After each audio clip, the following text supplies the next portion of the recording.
Did you know that in the 60s, laws prohibited people from collecting rainwater or even dancing on Sundays? It's hard to believe, but it's true. Welcome to Days Gone By, as we take a look at some of the strange and downright ridiculous illegal things from the 60s. If you had a terrible voice in North Carolina, it would have been wise not to sing in public. Imagine living your best life belting out a tune only to get arrested. Yes, it was illegal for anyone to sing off-key in the state. This law originated from a court case in the 19th century, where a man was fined for singing off-key. However, the law likely aimed to prevent disturbing the peace, rather than targeting poor singers directly. We often take for granted the freedom we enjoy today, but in the 60s, restrictions on interracial marriages were still in place.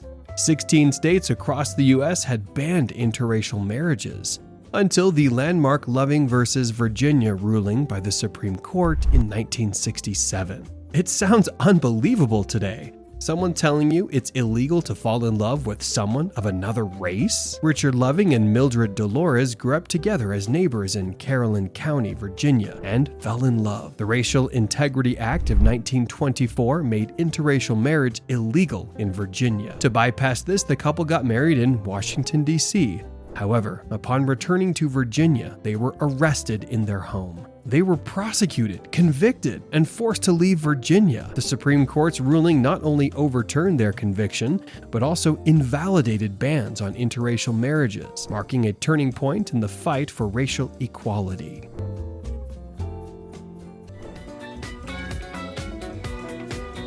Weekends are meant for fun and dancing with friends. But in the 60s, dancing on Sundays was illegal in certain states. Dancing was considered sinful, and blue laws banned it. These Sunday laws restricted or prohibited activities based on religious beliefs about observing the Sabbath. Originating from the Fourth Commandment, these laws were strictly enforced in some areas, with offenders facing fines, penalties, or even short jail terms. Separation of church and state? Yeah, right. Dancing was permitted only if a venue had a special permit. Although many blue laws have since been repealed, some remnants persist. For example, in Texas, you can't buy wine or beer before 11 a.m. on Sundays, and liquor stores remain closed all day.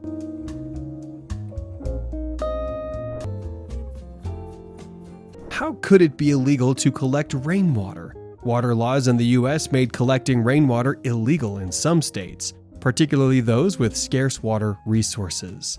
The law wasn't aimed at homes collecting small amounts of rainwater for personal use. Instead, it targeted people building large reservoirs on private property. These reservoirs disrupted the natural water flow, preventing rivers, streams, and ponds from receiving water downstream. To address this, the government regulated water usage, ensuring fair distribution and protecting ecosystems. Today, this law primarily applies to farmers harvesting rainwater in large volumes. Witchcraft was a controversial topic in the 60s and a serious offense. How did this rule originate? The issue dates back to the Salem witch trials of the 1692 to 1693, when fear of the supernatural gripped the colonies. In colonial Massachusetts, 200 people were accused of practicing witchcraft. 30 were found guilty, and 19 people were executed, 14 women and 5 men. One man was tortured to death for refusing to plead, and at least 5 others perished in disease-ridden jails. By the 1960s, anti-witchcraft laws were less about actual witchcraft and more about banning activities like fortune-telling and magical spells, reflecting society's lingering fear of the occult. Think the law against dancing on Sundays was strange? In Alabama, it was illegal to carry ice cream cones in your back pocket. Why? Believe it or not, this bizarre law aimed to prevent horse theft. In the past, horses were vital for transportation and farm work, and horse thieves found clever ways to lure them away. By placing ice cream cones in their back pockets, thieves could tempt the horses to follow them, like a sweet-toothed Pied Piper. The law banned this trick, ensuring owners could keep their horses safe.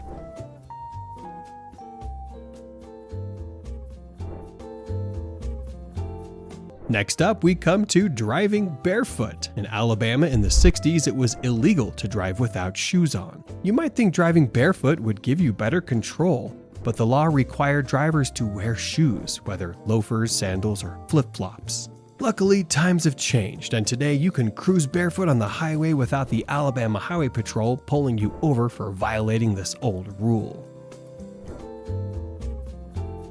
Swearing in public had been illegal for a long time before the 1960s.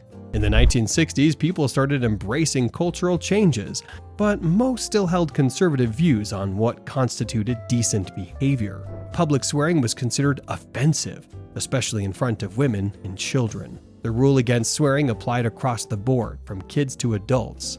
If children were caught swearing, it was common to hear the threat that their mouths would be rinsed out with soap, or they would get spanked or whipped with a belt.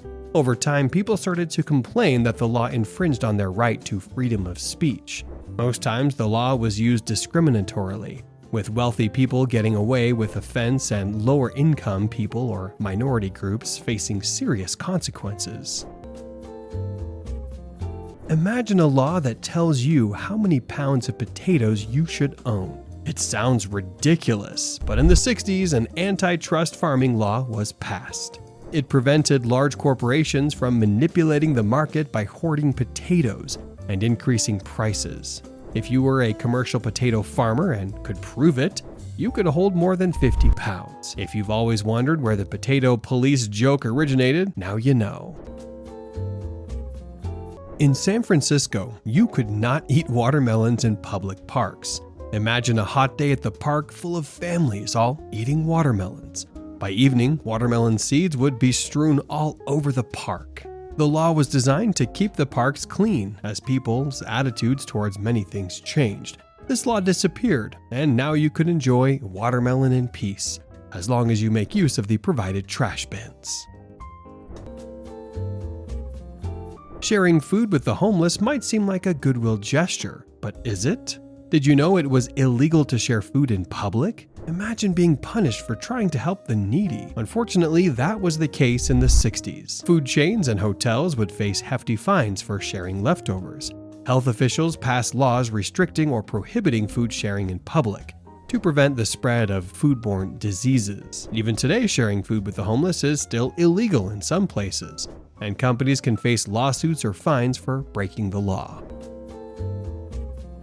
Women's freedom has come a long way. Imagine not having the freedom to wear pants to the office. Women in the 60s faced penalties for wearing pants in public or professional settings. These gender norms were banished by the 70s, when feminism and fashion changed the rules, paving the way for women's freedom to wear anything they wanted.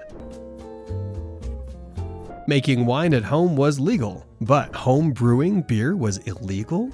Some laws just did not make sense. This changed in 1978 when President Jimmy Carter signed a law that legalized home brewing. This law sparked the rise of the craft beer industry, allowing people to experiment with flavors.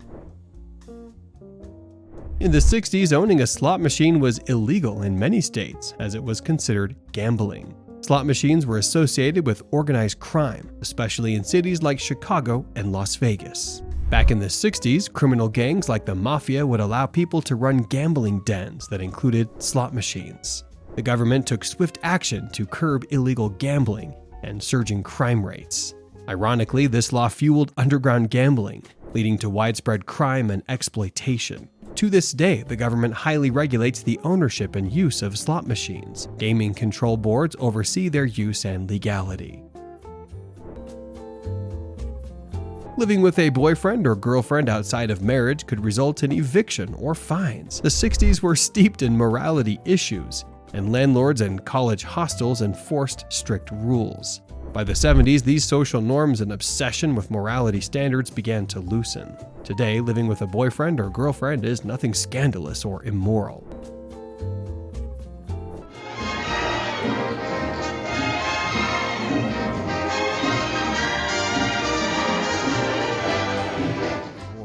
In the 1960s in Iowa, did you know it was illegal to kiss in public on the lips for more than 5 minutes? Back then, people were too hung up on moral standards and frowned on public displays of affection. The authorities aimed to curb issues that would raise eyebrows or offend people. As attitudes evolved, this law didn't last. During the Great Depression of 1933, President Franklin D. Roosevelt signed Executive Order 6102, making owning gold coins or bullion illegal. The law compelled citizens to sell their gold to the federal government at a fixed price in exchange for US dollars. This move was to stabilize the economy and combat biting inflation. This prohibition lasted until 1974, when President Gerald Ford signed a law lifting the ban. In Minnesota, it's actually illegal to cross state lines with a duck on your head. Yeah, you heard that right. Believe it or not, crossing state lines with a duck was illegal in the 60s. However, it makes a lot of sense when you think about it. Ducks can carry diseases such as the avian flu, a communicable disease. Transporting ducks across state lines could threaten local ecosystems, and these regulations helped manage wildlife populations. Today, there are still regulations on animal transportation across state borders. If you plan on moving your duck, make sure to check the current rules in that state.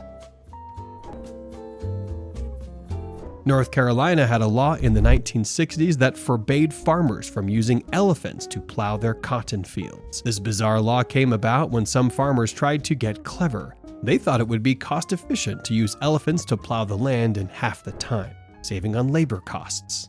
North Carolina lawmakers saw this as a disaster waiting to happen. They cited the potential damage to crops, safety issues, and impracticality. Elephants could get spooked, trampling both crops and humans.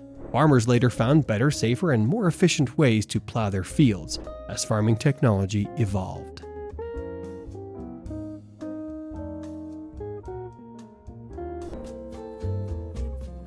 Don't believe everything you see in the movies. Films show us that booking a hotel under an alias is easy and okay. However, this was not true in the 60s or even today. Booking a room using a fake name that does not match your ID or passport raises red flags and could land you in serious legal trouble. In the 60s, the rising crime rate meant hotels needed to identify their guests in case something went wrong. For instance, if someone was killed in a hotel room, the hotel would have to provide police with the identity of the guest. Imagine the legal consequences if they had not verified the guest's true identity. To protect themselves and their guests, hotels started requiring guests to correctly identify themselves. Some felt this violated privacy, so hotels introduced the silent room feature. If requested, the hotel would add the word silent next to your name. If someone came asking for you, this would alert hotel staff not to disclose any information unless explicitly authorized by you or another authorized staff member. In the 60s, crime rates shot up and lawmakers argued that carrying concealed weapons posed a serious threat to public safety. They believed only trained and responsible individuals should be allowed to carry guns. What a novel concept. Historically, it was illegal to carry a concealed weapon in public in almost every state. In the late 20th century, some states began granting law enforcement discretion to issue permits. Applicants had to pass a background check and undergo extensive firearm training. Today, the gun debate remains heated. Gun lobbyists have weakened restrictions in many states, and some have even eliminated them altogether. This has caused an increased number of people carrying concealed loaded weapons in public spaces. Are the gun laws of the past better than today's? Let us know your thoughts in the comment section below. Would you believe reading comic books in school was illegal in the 60s? Back then, comics often depicted gruesome scenes of murder, crime, or horror. Parents protested against them, blaming them for the rising rates of juvenile delinquency. The psychiatrist Dr. Frederick Wertham fueled the controversy with his book, Seduction of the Innocent. He claimed comics, especially crime and horror ones, led to violence, moral corruption, and even sexual deviancy. In response, the Comics Code Authority, or CCA, implemented strict regulations for publishers. For example, the word crime could not appear in comic titles, not even as a subtitle. The 1960s were full of peculiar and ridiculous laws with seemingly little bias. But lawmakers at the time were acting on limited knowledge. Today, we live in the information age and tend to view such laws as ridiculous.